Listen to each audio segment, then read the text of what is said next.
Cześć, dzisiaj będzie test słuchawek TWS na każdą kieszeń, czyli QCY Buds ANC, których cenę sprawdzicie sobie w linkach w opisie filmu. Na wstępie zachęcam do zostawienia łapki w górę, będzie mi bardzo miło i zapraszam Was do oglądania. Zaczynamy!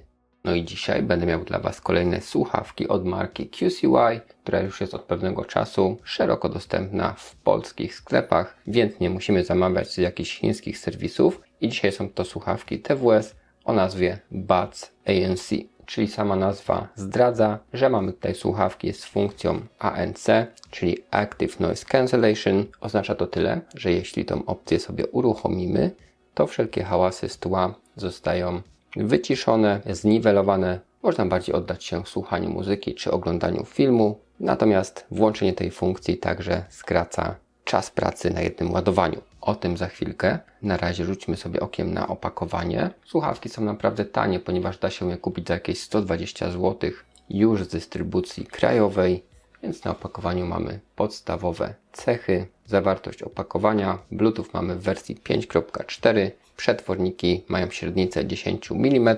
Obsługiwane są kodeki AAC oraz SBC, także takie funkcje jak HFP, A2DP i AVRCP. Impedancja 32 ohmy. Pasmo przenoszenia standardowe, jak to w takich słuchawkach bywa, czyli od 20 Hz do 20 kHz.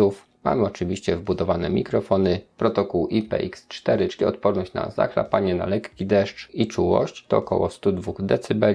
Czas ładowania to około 2 godziny do pełna. No i oczywiście jest etui ładujące. Same słuchawki mają bateryjki o pojemności 32 mAh, a etui ma 350 mAh.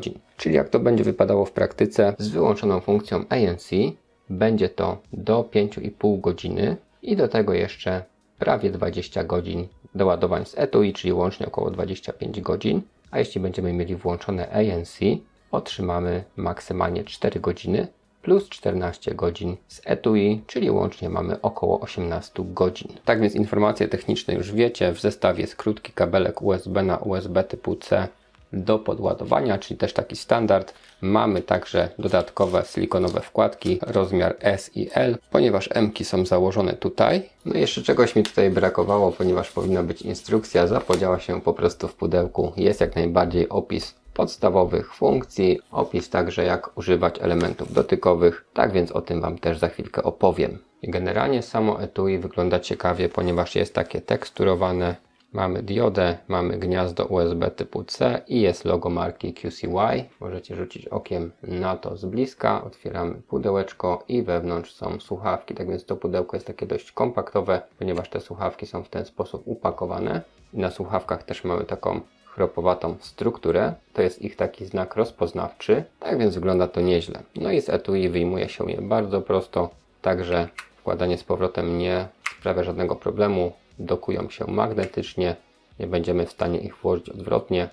I teraz tak, jeśli je tutaj zadokujemy już przy odpalonym, no to zapala się światełko na etui świadczące o tym, ile etui ma tutaj jeszcze mocy i na samych słuchawkach też zapalają się kontrolki, czyli one w tej chwili muszą się po prostu doładować. Co do kształtu, no to te słuchawki wydają się być dość duże, ciekawie wyprofilowane, więc powinny się w uszach dobrze trzymać.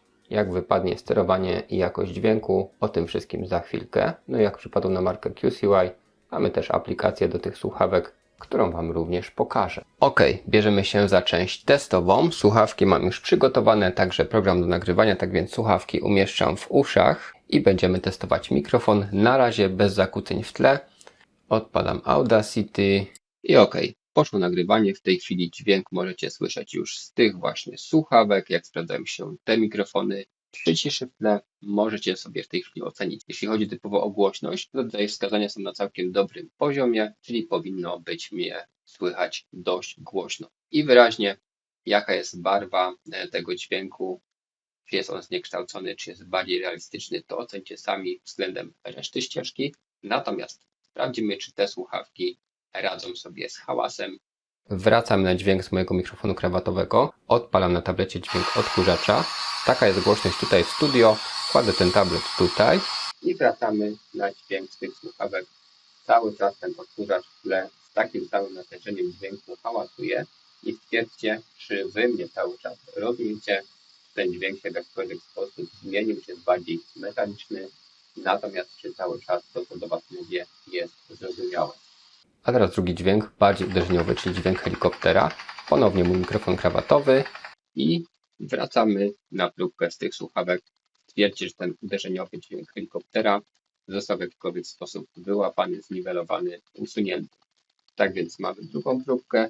Próbujemy jeszcze jednego dźwięku, który większość z nas dobrze zna niestety i jest to dźwięk budzika. Niestety, tak to słychać z mojego mikrofonu krawatowego i wracamy na próbkę z tych słuchawek. Stwierdzcie, czy ten uciążliwy dźwięk jest cały czas taki uciążliwy, czy jakoś te mikrofony sobie z tym poradziły podczas gdy do Was cały czas mówię. Ok, tak więc próbki mamy nagrane, jak na tanie słuchawki. Myślę, że ten mikrofon nie wypada źle. Za chwilę pokażę Wam jeszcze aplikacje i będą wyrażenia dźwiękowe. No i kiedy korzystamy mobilnie, warto sobie też ściągnąć aplikację QCY, w której będziemy widzieć chociażby poziom naładowania każdej ze słuchawek. Możemy też sobie wybrać kolor naszego urządzenia.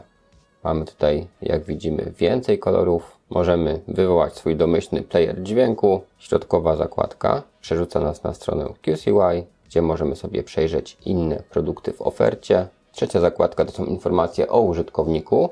Natomiast jak wrócimy na urządzenie, to mamy tutaj jeszcze menu. Jeśli mamy więcej produktów tej marki, to też możemy się między nimi przełączać. Możemy dodać kolejny produkt. Nawet jak apkę zamkniemy, to mamy tego typu powiadomienia z podstawowymi informacjami, czyli poziom naładowania, czy chociażby to, czy mamy włączony tryb ANC. No i otwieramy player i odtwarzamy sobie muzykę. Natomiast jak wejdziemy sobie w dźwięk, no to tutaj mamy całkiem sporo ustawień, ponieważ możemy sobie przestawić tryb dźwięku, wtedy zmienia się jego barwa i poza tymi takimi proponowanymi możemy zrobić sobie dostosuj i tutaj samemu poustawiać te suwaczki tak jak chcemy, czyli sobie ten dźwięk po prostu spersonalizować. Tłumaczenia nie są idealne, ale potem mamy tryb redukcji hałasu, czyli ANC, redukcja hałasu, drugi tryb i tryb normalny. Możemy wtedy sobie ustawić tutaj jeszcze balans. Natomiast jak włączymy sobie redukcję hałasu, to mamy na dole dodatkowe opcje, czyli tryb adaptacyjny, tryb głośności i tryb ambient. Tak więc w ten sposób to wygląda i mamy ustawienia, gdzie możemy jeszcze chociażby skonfigurować sobie na przykład pojedyncze kliknięcie. W tej chwili mamy brak efektu, a możemy sobie zrobić na przykład głośność plus, głośność minus, słuchawka lewa, prawa albo odwrotnie, dwukrotne kliknięcie, trzykrotne kliknięcie. Natomiast jeśli chodzi o włączenie trybu ANC i przełączenie się pomiędzy trybami, to po prostu trzymamy długo palec na prawej słuchawce, a długie trzymanie palca na lewej słuchawce daje nam włączenie trybu gamingowego, który niweluje przy starszych telefonach czy tabletach opóźnienie pomiędzy dźwiękiem i obrazem, ponieważ przy nowszych kodekach, nowe telefony, nowe tablety, nowszy Bluetooth w komputerze nie powinno być opóźnień, ale u mnie na starszych kodekach się zdarzają, dlatego wtedy ten tryb gamingowy po prostu pomaga, zmniejsza opóźnienia. Mamy opcję szukaj słuchawek, że możemy sobie wtedy ich poszukać. W słuchawkach brzmi takie pikanie, coś jakby budzik. Mamy też planowane wyłączenie i inne opcje. Wyłączenie zasilania po 5 minutach, tryb uśpienia, tryb gry możemy też tutaj ręcznie sobie włączyć. Mamy też łączność multipoint, czyli możliwość podłączenia do więcej niż jednego urządzenia jednocześnie i się po prostu przełączania, na przykład komputer i telefon. Mamy aktualizację oprogramowania, jest najnowsze i mamy dodatkowe ustawienia, chociażby przywrócenie ustawień czy informacje. Tak więc powiem, że jak na słuchawki budżetowe, to tych opcji mamy całkiem sporo i wygląda to w praktyce nie najgorzej. Ok, jeszcze chciałem Wam pokazać komunikaty z tych słuchawek, więc zaraz położę tutaj po prostu mikrofon pomiędzy nimi. Mam nadzieję, że będzie to słychać. Chociażby za dwa komunikaty, żebyście mieli pogląd, jak to tutaj wygląda, jaki jest głos lektora, a raczej lektorki. ANC off. Ambient sound mode. ANC on. Jeśli chodzi o tryb ANC, no to sprawdza się całkiem dobrze jak na takie tanie słuchawki, szczególnie tryb adaptacyjny, który możemy włączyć poprzez aplikację. Sprawia on, że przeszkadzające hałasy są słyszalne o wiele mniej, tak jakby ten dźwięk dobiegał z oddali. W moim przypadku testowałem na odgłosie odkurzacza i powiem Wam, że muzykę na pierwszym tle słyszałem bardzo wyraźnie, a odkurzacz, pomimo że był naprawdę głośno, to jakoś specjalnie nie przeszkadzał i w momencie jak wyjąłem słuchawki, doznałem szoku, ponieważ poziom hałasu był naprawdę duży. Natomiast tryb ambient bardzo fajnie wzmacnia to, co się dzieje wokół nas, no i wtedy mamy pełną świadomość otoczenia. Poziom głośności w słuchawkach również jest dość wysoki. Natomiast co ciekawe, konstrukcja słuchawek jest na tyle specyficzna, że na nakładkach M jedna ze słuchawek notorycznie wysuwała mi się z ucha, dlatego wyjątkowo w tych słuchawkach używałem wkładek w rozmiarze S, co mi się raczej nie zdarza. I wrażenia dźwiękowe, muzyka rozrywkowa. Powiem to do wszystkich gatunków, warto używać equalizera, ponieważ na trybie podstawowym mamy wokale niezłej jakości i lekki bas, ale po użyciu podbicia basu jest całkiem ok. Tak więc całość wypada przyzwoicie. Muzyka orkiestralna, w miarę duża szczegółowość jak na tą cenę. Wysokie tony nie powalają, są przeciętne. Średnie tony wypadają przyzwoicie. Da się posłuchać, ale bez rewelacji w tym gatunku. Muzyka rockowa, niezła szczegółowość, dość wyraźne wokale, gitara elektryczna i perkusja wypadają nieźle, ale bez jakiegoś większego wow. Filmy i seriale, nie najgorsze efekty specjalne, wyraziste dialogi i całość brzmi przyzwoicie. No i gry. Tutaj oczywiście warto włączyć tryb gry, żeby zmniejszyć opóźnienia, ale też żeby ten dźwięk stał się nieco bardziej szczegółowy i wtedy uzyskamy precyzyjne pozycjonowanie, dobrą słyszalność kroków i mocne efekty specjalne. No i nie będę tych słuchawek porównywał do konstrukcji, które kosztują 300, 500 czy 800 zł, bo to nie ma najmniejszego sensu. Natomiast biorąc pod uwagę cenę i prostotę tych słuchawek, jakość dźwięku można powiedzieć, że jest naprawdę przyzwoita. No więc podsumujmy, mam tutaj słuchawki na każdą kieszeń, które w praktyce sprawdzają się po prostu nieźle. Poznaliście moje wrażenia z odsłuchu, mieliście też test mikrofonu, a dokładne i aktualne ceny sprawdzicie sobie klikając w link w opisie filmu. Jeśli film Wam się dobrze oglądało, będę wdzięczny za wsparcie w postaci zostawienia łapki w górę.